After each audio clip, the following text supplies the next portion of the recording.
Hey everyone, before I get started, I just want to remind you that if you like my content, hit that like button, subscribe to my channel, and then join the Militiaman and Crew Patreon community by clicking the link in the caption. Hey, good evening everybody. It's Militiaman and Crew. It is Sunday evening and it's just about sunset here in the Rockies, and I hope everybody had a good weekend. I think it's been a really good week. I think that we have a lot of good information that's been coming out.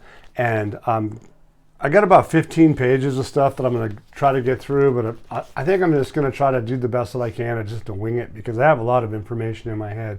And sometimes I just flow that way. Look, they're talking about deleting the zeros again. And why would they be talking about delete the zeros again? We're not talking about just 1, 2, or 3 articles. We're talking about literally in a very short period of time, more than one. And some of them are hard to understand a little bit. Some of them aren't. But they're not going to try and tell us every little bit and piece every single time. And there's even one that probably hasn't hit the airwaves yet, but it's somewhat propaganda. But the fact is that we have the data. And I think that what we try to purvey to you all is what's most relevant. Because if you listen to certain people in the region, you have pros and cons, just like we here in the United States. So aside from that, keep in mind though that we have numerous documents that are supporting the delete the Iraqi dinar zeros is recurring, and there's invitations and existing challenges. Of course there are. It says here that, what is it, today is the 25th. I think that this article actually, to be fair, came out on the 24th, but it doesn't really make much difference. And this is a little bit more brief. There's a really in-depth one that came out, but it's like 7 pages long. But in this particular case, what we're bottom line is, it says the call to delete the zeros from the Iraqi dinar are repeated from time to time, and we all know that. Al-Alaq has said it back in July of 2023 that the project to delete the zeros it still exists. So basically they're saying, especially with the deterioration of its value against foreign currencies and high inflation rates. So what they're talking about is the past. It says these calls are presented as a panacea to remedy the problems of the Iraqi economy, but the reality is more complex than that. So you got to read the article, no problem, everybody can do that. It says the issue of deleting the zeros and splinting the dinar has become a topic that causes a lot of reflection and controversy in economic circles, and we cannot ignore that great effects that this decision may have. Well, if you think about it, if you go from 1310 to something back to a previous era, which I'm going to get to, what they're talking about is a big move. Okay, is there a conflict with value? Probably not. If the conflict is why would anybody than their brother that have a 1310 exchange rate go back to the Saddam era have a conflict? They wouldn't. Okay, it goes on here. It says many economists believe that it's necessary to start the process of deleting the zeros. So they're talking about it now, and sinking the dinar now to achieve several benefits. So what they're thinking about is sinking, drop the zeros, sinking, drop, sink, drop, zeros, right? Okay, which will provide benefits. So that's in brief. We're going to go down to, however, we should be careful in this decision. Of course, we should be careful. The process of deleting the zeros is not a panacea, as they keep using, but must be accompanied by structural reforms in monetary and fiscal policies and other reforms. Well, has Iraq not gone through structural reforms? Have they not gone to a digitized economy? Have they not gone and done monetary and fiscal policy changes? Have they not got correspondent banks, electronic platforms? Have they not got all these other reforms? I think you realize that in that sentence you can justify that we've probably covered those bases. Deleting the zeros exasperates inflation if it's not properly addressed. They've addressed that. They know that. They've got laws in place. They've told you that their inflation is low. It hasn't had any inflation, so the loppers are probably, licking their boots right now because it's just not part of the process. The process of deleting the zeros is expensive, of course, but didn't they spend money in 2018? Didn't we have that in our notes? I think we did. I think it's great. Do they need careful planning? Of course they need careful planning, and they have planned it. It hasn't been just the beginning of this started yesterday. It goes, therefore, we must investigate the accuracy in making this decision. I think they've investigated it long enough. We know that the project's been around. Let's just say back from July of 2023, not 2016, probably back then too. But 2023, Al-Alaq says the project still exists. The appropriate timing for successful implementation of the process of deletion of the zeros is important. That's my view, okay?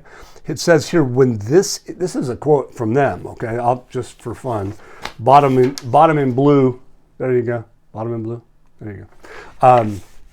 It says, when this is done correctly, we can expect Iraq to become a strong dinar that is considered a store of value, of course, right? And perhaps even stronger than the dinar that was before 1980. And so the lengthy article that you can probably find that came out after the fact, after we came up with this last night, is a good read too, because it really has a lot of information. So kudos on those that bring that in as well. So, but to keep it quick and fast, I decided to use that. The third decline recorded in 20 years. So the third decline in 20 years, why is that? Everybody's been saying, well, you have so much currency out there. But Iraq's been saying that they've been declining their money. They've been reducing their money supply for 20 years. They printed so much, but they've also, of course, have been decreasing that supply. And they're actually telling you specifically that they have been in the trillions. And so when you have to realize that when you do that, less supply means more value. All right. So it says the central bank shows that an amount of printed currency decreased by 1 trillion dinars between November and December 2023. So in November and December 2023, when everybody was panicking and suggesting that there was going to be a lot more money that's been increased, the money has decreased by 1.2 trillion. And so if you go on to read the article, it goes on to suggest that they not only did the data show that they had record decreases in the amounts of Iraqi currency since 2004 to date was between June and July 2014. So they reduced a lot of money in 2014. I'm talking about 2018 was what I was getting at, but I'll let them be the judge. It says that we declined to reach 2 trillion dinars, and then November and December 15th, which is a decrease of 1.4 trillion dinars. And between May and June 2021, the decrease of another 1.4 trillion dinars. So ultimately, what are they telling you? They've been doing what we said they were doing, right? They've actually reduced the note count. So we're going to see what the accurate numbers are, and we're probably going to see that in the valuation of the Iraqi dinar. So if they have the ability to destroy the notes, we've watched them in the past. We've watched videos doing it. They had big machinery and everything. They did a little documentary on it. I'm pretty sure it's still out there on the internet. So I don't have my fingertips on it, but I think if you guys watched it, you're going to go, "Wow, that's pretty cool." Because why? Because if they were reducing the note count all this time for years, is that 90 trillion outside the bank for real? It could be. But guess what? They change the value of their currency and they go to a digital economy, and those folks got to bring that money in to get credit for it on their cards and on their bank accounts digitally. I have a feeling that the push comes to shove, those folks are going to want that purchasing power. That's what's at stake, purchasing power. Especially in the country. Our investment is going to be completely different. I haven't heard anybody come back and say to a militiaman and say, hey, by the way, they can fix the global financial system at 1310. And then you have to ask yourself, well, how's the development road project, the largest project in the world, going to be funded at 1310 dinar? Come on, just throw it out there, put it in paragraphs, show it, document it. I'm game. So, and if it seems logical, well, we'll go over it. But here in this particular case, it says the Ministry of Commerce arrives at the UAE to participate in the World Trade Organization. So Iraq's involved in this. It says the 13th Ministerial Conference of the World Trade Organization will start tomorrow, which is Monday, in Abu Dhabi, which more than 164 countries, trade blocs, will participate. So think about it for a second. We talked about Iraq being the savior of the financial system. No, I didn't talk about, well, I talked about it, mentioned what they said, not what I said. They said it. That even in Davos, that they did the whole conference. The Davos conference was what? Restoring confidence to the financial system. And who was there? Iraq was there. I didn't make that up. That's the bottom line. 164 countries now are in these meetings. What? They know that Iraq's involved in these meetings. It's a fact. Okay? Restoring confidence. So can they restore confidence the way they are today? If that was the case, why didn't they restore the confidence 5, 6, 7, 8 years ago? It doesn't make any sense whatsoever. So lop off, buds. Lop off. Funny. Does deleting the currency of the zeros affect its value? Of course it will. Here's an economic expert. His name is Durfan Mohammed. He's going on to say that currency zeros do not conflict with its value. Of course it's not going to conflict. You delete the zeros. Is that a conflict? No. It brings purchasing power. If it was a conflict, if you deleted the zeros and there was no gain, that would be a conflict. How are you going to tell people for all these years that we're going to get purchasing power, and then you do a LOP, for instance, and there's no value difference? And then how in the world were you going to do a LOP when you have to use coins? I'm sorry. It says deleting the currency zeros is a regulatory process that does not conflict with its value, but this step needs educational campaigns to precede it and a transitional period for trading the currency with zeros and the new currency to know that the two currencies are equal in value. Well, if they're going to be equal in value, that's going to be, I think as a dinar is a dinar, a dinar is a dinar, a dollar is a dollar. Okay, that's fair. But when it comes right down to it on an international stage, a dinar is not a dollar, nor is a dollar a British pound or a Japanese yen. There's a difference in value. Are they one of each? Of course they are. You have 1 yen, $1. You have 1 British pound, $1. 1 euro, 1 yen. But are they valued the same? Absolutely not. They're not.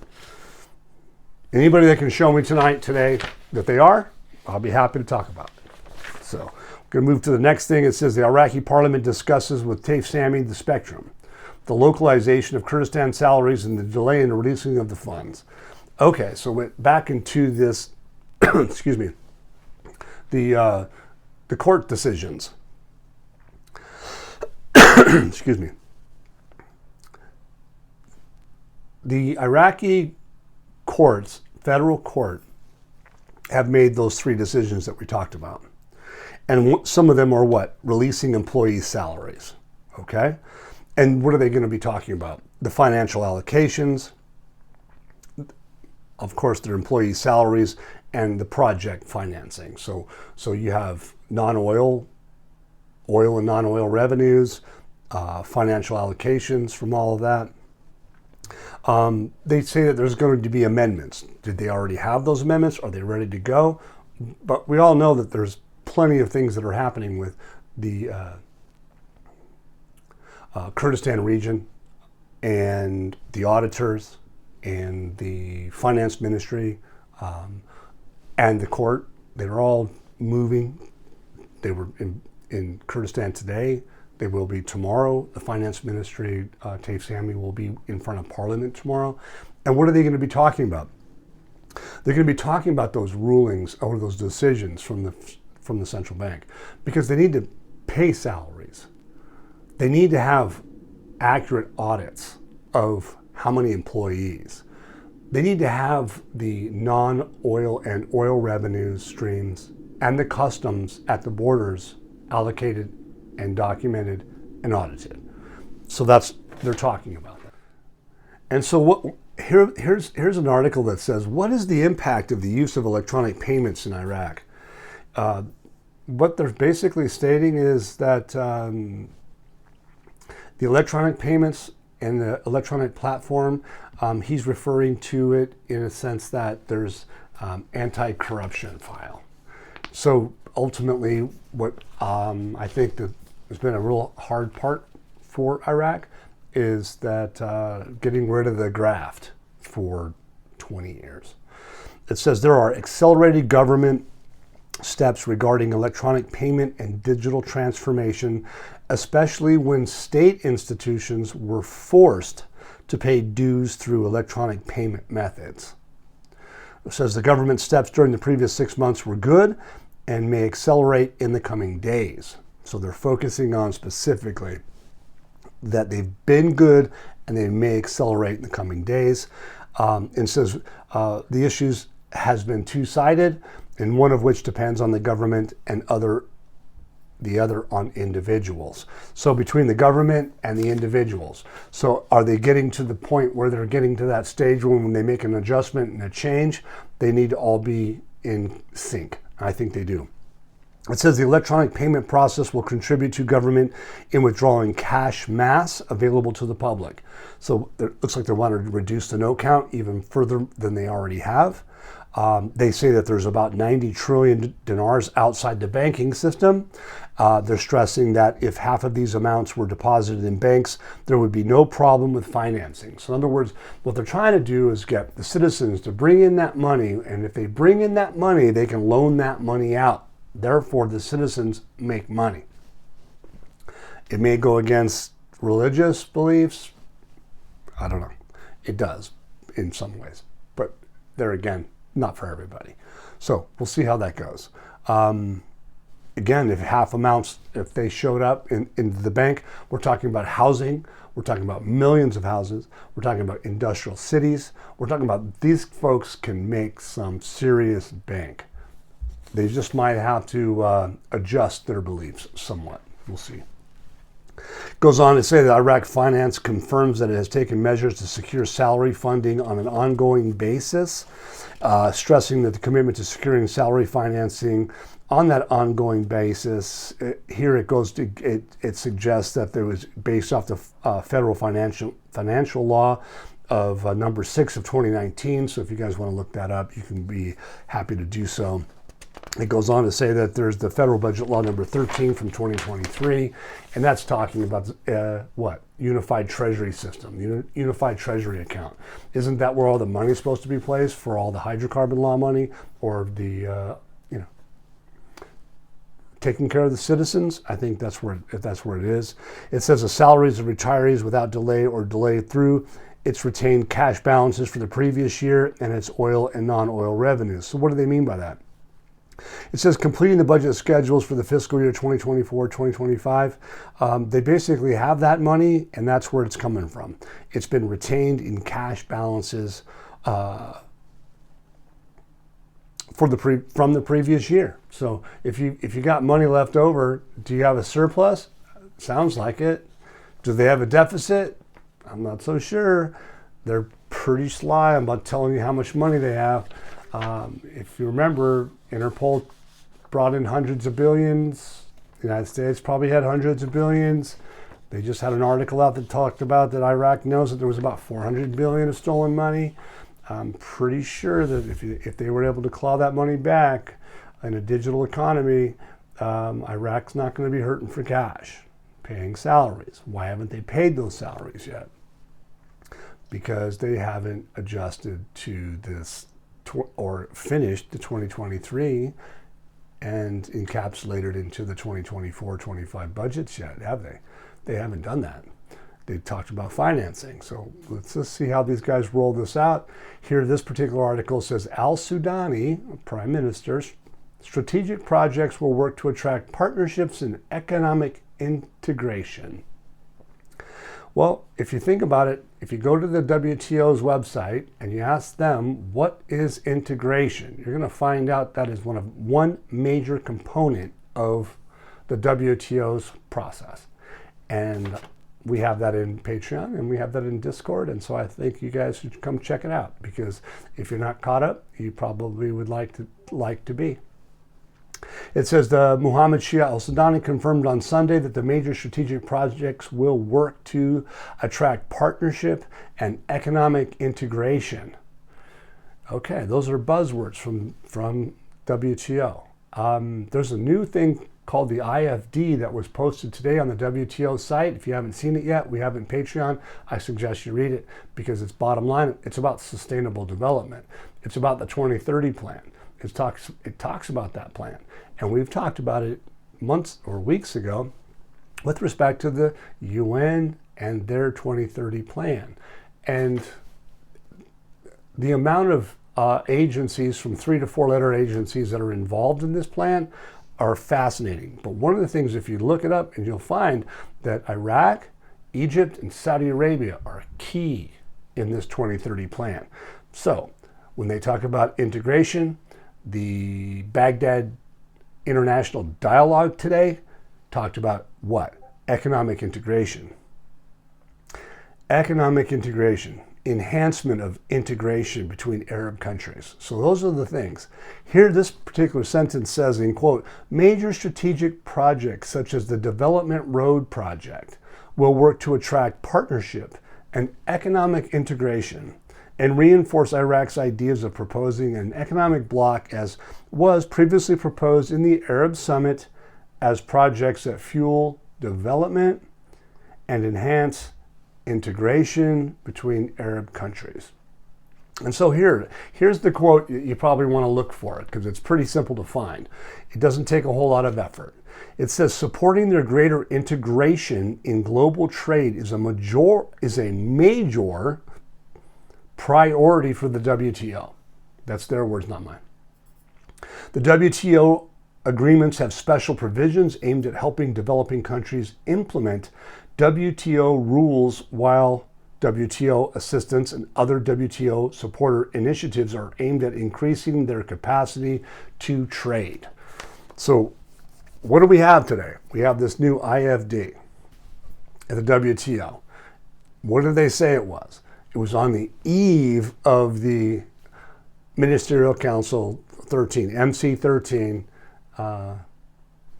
components that are integration oriented. You got to love this stuff, you guys.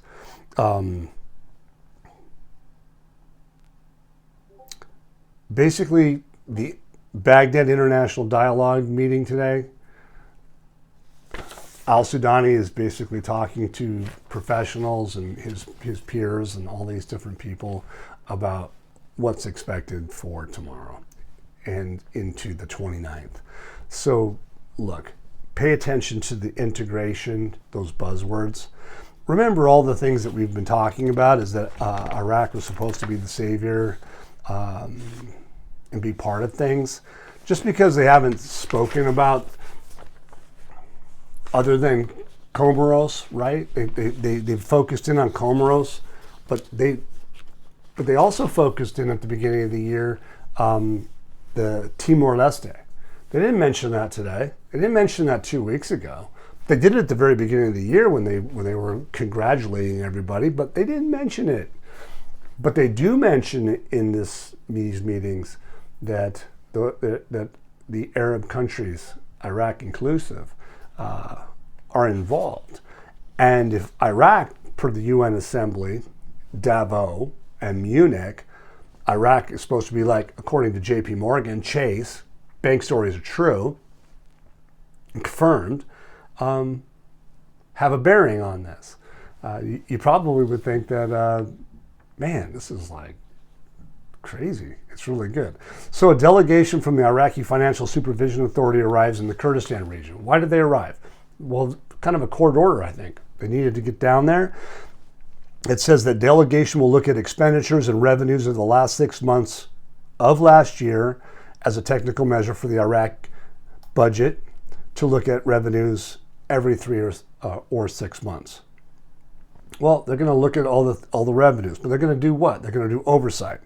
The Financial Oversight Office of the two governments, the federal and the region, both jointly responsible for auditing and approving monthly budget reports, and the responsibility does not lie solely with the regional Ministry of Finance. So it's not just the regional, but they need to have both. When are they doing that? Excuse me. It sounds like they're getting ready to do that. They started today, and they're probably going to do some more of it tomorrow.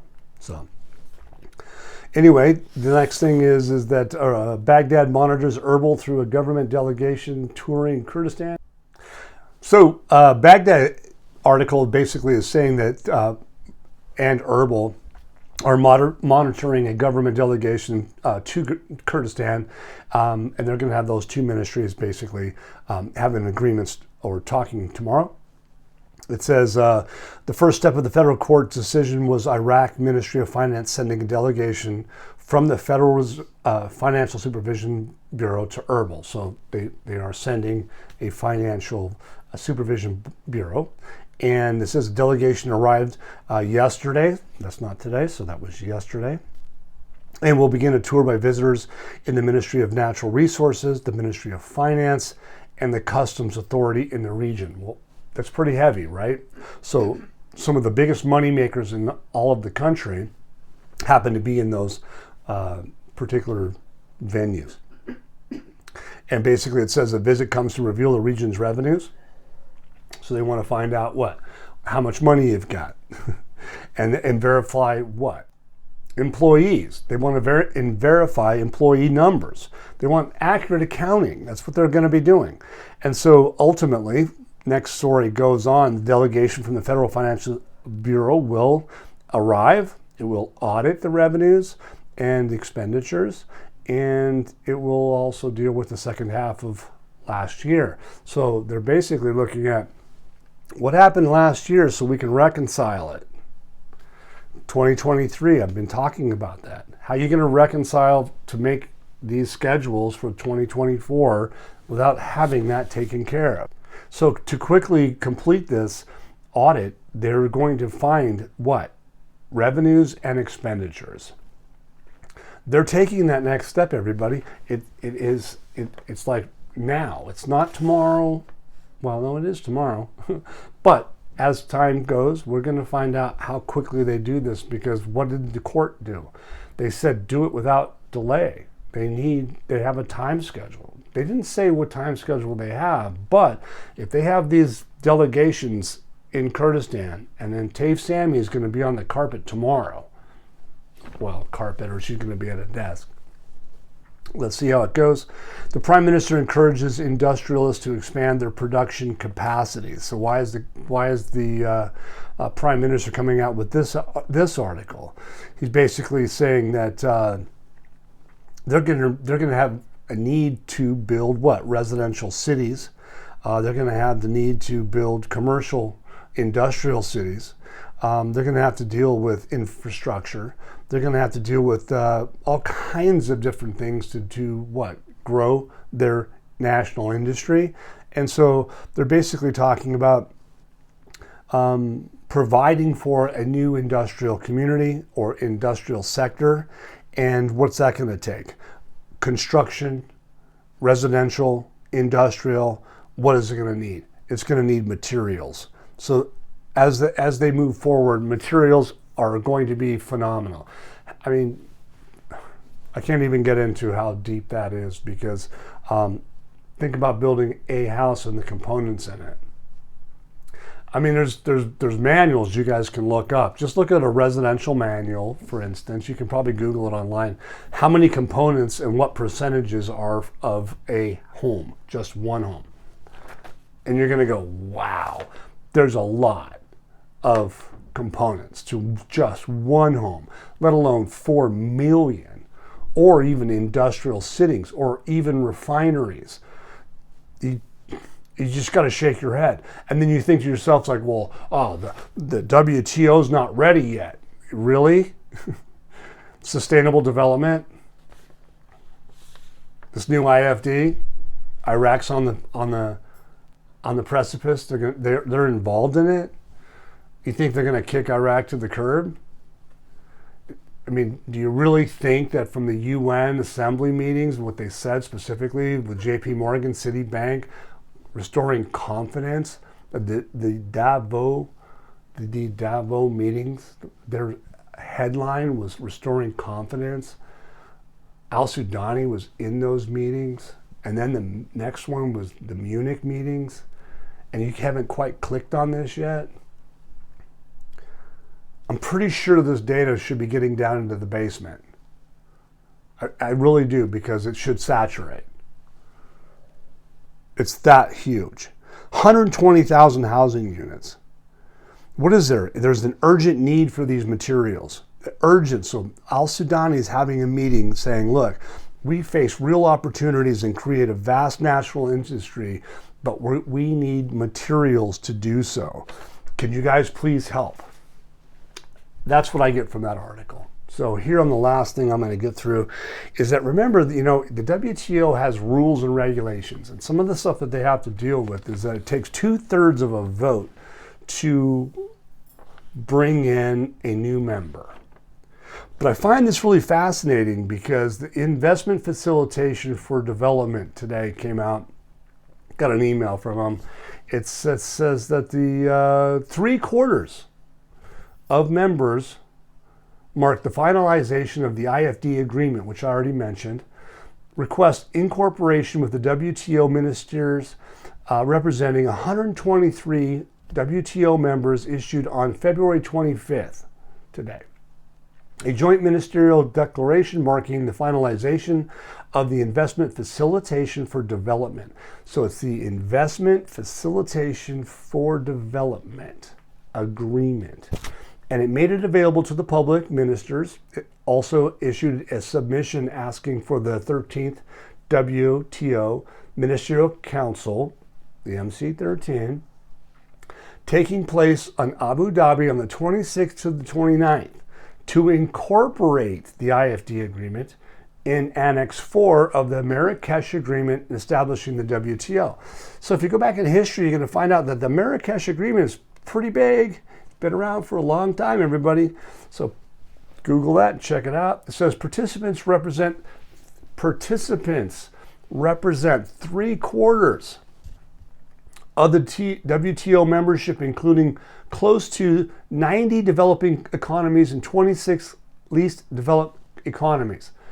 So ask yourself, if they need 2/3 vote for Iraq or for any other country, do they not have 3/4 in attendance? I think they do. They specifically flat out say they do. 3/4 of the members mark finalization of the IFD agreement. So there's 3/4 of them are there for this particular agreement that they want to host and get into the agenda for on the eve of the MC13. Look, they're speaking loud, they're speaking clear. Just got to be able to kind of like, maybe, I could be wrong, but I think you guys are going to find out that we're going to be like, it's pretty big. It's pretty big. It says that the gal that's talking about this particular circumstance, forgive me, her name, I'll just say Iwala. Anyway. It says that she emphasizes that the IFD agreement will contribute to making the global economy more resilient and inclusive. The highlights come from this are that the IFD agreement shows that WTO can deliver for global trade and development and address current economic challenges, facilitating, investment flows, a key driver of economic growth, and sustainable development. So sustainable development. So if you come back to Baghdad International Dialogue, What is Al-Sudani talking about? Exactly that.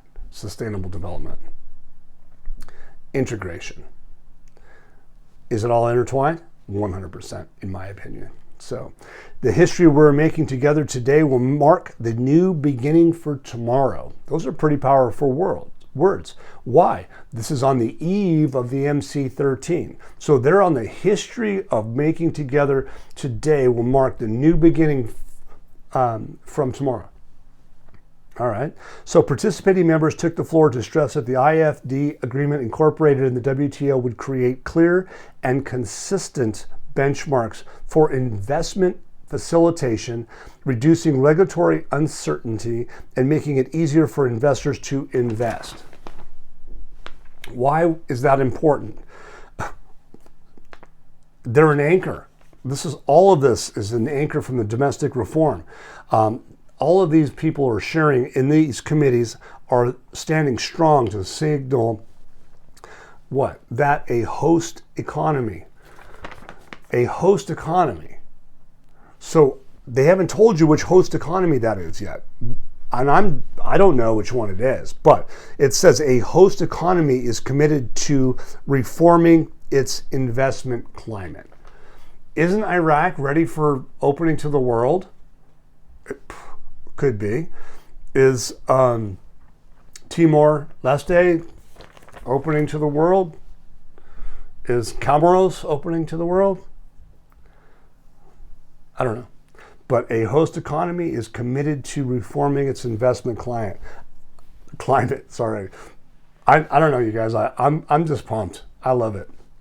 Here we go. It says the IFD participants also underlined that once incorporated into the WTO, so this host economy, the IFD agreement will allow developing and least development countries, which are LDCs, you guys can look that up on the WTO site, members to receive the technical assistance and capacity building support that they need to implement it.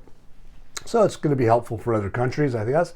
It says participants stress that the incorporation of the IFD agreement into the WTO is, quote, critical for the agreement to deliver its benefits, notably for developing LDC members and who are in the greatest need of more sustainable investment inflows. Excuse me, but Iraq's going to have a lot of sustainable inflows. They're going to need to make things stable. They need to have pricing. They told you about inflation. They told you about all that stuff. And we won't get into it again. But the bottom line is that to be able to defend their currency, they're going to need to. They're going to need to keep pricing stable.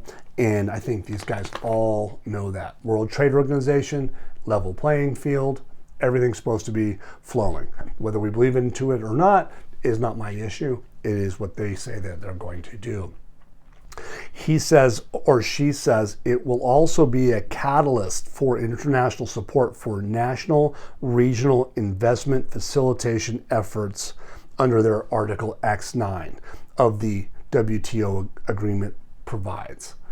All right, all WTO members in the open they're going to be considered inclusive. They should be transparent.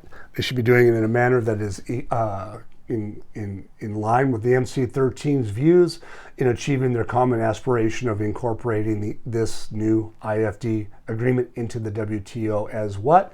As soon as possible. So they say now is critical. They say now as soon as possible. It says the IFD text-based negotiations were launched back in September 2020. Oh, so this has been around for 4 years. And says over the previous 3 years, the preparatory work since a group of 70 WTO members called in December of 2017.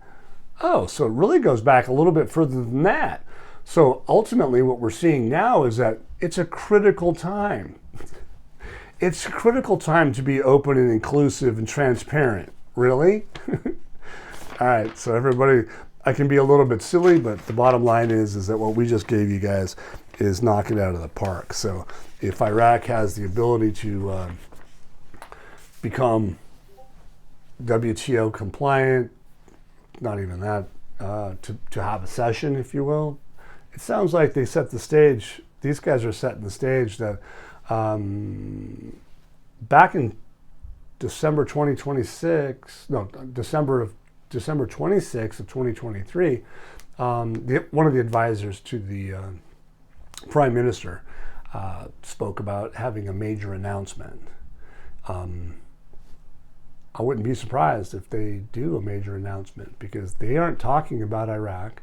They're not talking about the 8 countries that are potentially having a cession.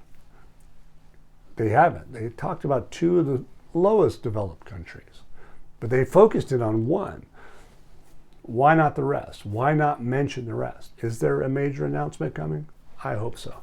I think that we all can see, though, that with all these new electronic systems, all the things that they're talking about, digital payments, the court movement, federal court, the delegations in Kurdistan today, tomorrow, Taif Sami in the parliament addressing the court data. The 26th is the launch of the MC13 through the 29th. I think you can see that some of the stuff that I just gave you is powerful stuff. So thank you very much, everybody. If you like my content, hit that subscribe button, click the likes, and also if you want this content to please, hey, you know what? Every little bit helps. All the team effort that we do, and you guys are supportive. Thank you. Zelle, Venmo, and PayPal are very much appreciated and very helpful. Once again, guys, don't forget to hit that like button if you like this content. Subscribe to the channel or join us at the Militia Man and Crew Patreon community for even more exclusive content. You can also donate to this channel by hitting the links in the banner to help keep this page up and running. Your generous support is greatly appreciated, as always. Much, much appreciated. Thank you so much, and have a great day.